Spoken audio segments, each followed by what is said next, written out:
तुका त्या पोरगीने काय निरू आलेला काय नाही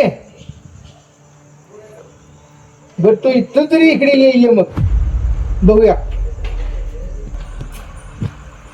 पांडवमा निरू काय आलेला काय काय पांडवमा हे जुळेल असं वाटत पोरगीची आई बी तयार झाली भाऊ बी तयार झालता तर ते बायोडाटा बघितला आणि आपल्या पोरग्याचं वय जास्त वाटायला लागले 30च्या पुढे आहे म्हणतात पोरग्याचं वय आणि आम्ही पोरगी द्यायची कशी पोरगीचं काय नव्हतं का त्या राहायला घर नाही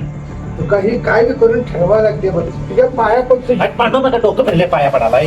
लग्न का अशी पाक सगळे लग्नच सगळं आयुष्य आहे मला औषध खाऊन मारले पाहिजे काय डोकं फिरले का औषध खाऊन मारायची पायाला तू जा मी त्या आणि नामाला गाठी घेऊन येतो तिची तू जा ये जा बघ काय आठवण बघतो माझं मी हे असलं काय बोलू नको घराकडे वाटत नाही का मग तुझ्या काय बेका हा बोल की लग्ना बिग्नाच बघतोस काय उठ सुटच्या डोळा मोबाईल मध्ये बसतोस बघत कुठलं टेन्शन घेऊ मला रात्री झोप लागणं झाल्या ते रेला बघून तरी जरासं बरं वाटतंय मनाला म्हणून घेऊन बसतोय रे अरे तुमच्या काय पै पाहुणे कोण आहे का आहेत नाही की. पुढे आहेत ना मग जरा कॉन्टॅक्ट कर बाबाला तुझ्या जरा सांग त्यांनी भेटायला काय जुळत जुळ यातनं बाबाकडनं काय विलास मला वाटत नाही कारण बाबांच्यात काय लक्ष घालत नाही उठसूट माणसं तंडतच असते भांडतच असते बाहेर याचे ज्ञान शिकवते कारण तिचं घरात काय लक्ष नाही असं कसं म्हणतोस तू अरे माप तुझा बाबा धडपडतो इकडे तिकडे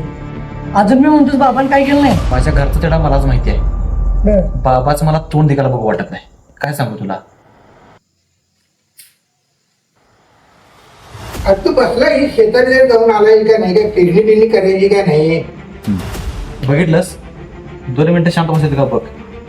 आणि माझ्या लग्नाचं बघणार होय हे बघ तुम्हाला लग्न बिग्न काय ध्यान शिकू नको काय करायचं माझं मी बघतो तू बोंबले पहिले शेतात जाऊन ये जा तुझं हेच मला पटत नाही मुद्दाम तुम्हाला मित्रांच्या पुढे बोलतोस गावातला लोक नाव ठेवा लागल्यात तुला समोर पटतंय आणि म्हणून माझं लगीन ठरणार झालंय माहितीये तुला ते माझं मला माहितीये काय आहे, काय नाही. टेन्शन नाही डोक्याला जास्त आहे त्या आईला माझे सगळे चुकते काय झालं तुला ताप कशा आले लगीन हिडतो बोमला तू सगळ्या गल्ली ना आणि बाबा लगीन करून दिले तुझं आता लेखी तू बघ हुडकून ह्या मुलगा ना काय करून तुझ्यासाठी बाबा आणि का गल्लीत करून तुम्ही राडान चुकण्या तो पाया पडायला लागलाय लोकांच्या तुझ्या लग्नासाठी झिजायला लागलाय टाचा घसा लागलाय लगीन होते म्हणून आणि तू त्याला म्हणायला लागलायस काय करतोय बाबा माझ्यासाठी कुणाचा बाप कुणाला कधीच कळत नाही तू मेल्याशिवाय बाप गेल्यानंतरच कळतोय बाप काय असतोय ते मुलूक हिंडायला लागलाय मोबाईल त्याचा चेक कर किती जणांनी फोन लावतोय तुझ्या लग्नासाठी तो आणि काय बोलून ठेवले म्हणतो त्या बहिणीचं लगीन होणार म्हणून त्यानं रान इकलं आणि त्या रानावरून आजपर्यंत त्याला बोलत आलाय काय करायचं रे ते ना तुमच्या या तरुण पोरांचे हेच चुकायला लागले तुमचं आणि तुमच्या बापाचं पटणं झालंय घराघरात नाही बाप आणि पोरग एकमेकाच्या साथीने जर घराची प्रगती करायला लागलं कुणाचे टाप होणार नाही घराकडे तिरक्या नजरेनं बघायची आधी बाप कळला पाहिजे मग लगीन कळत काय असते ते पांडवमा त्या पोरगीनं भय म्हटलंय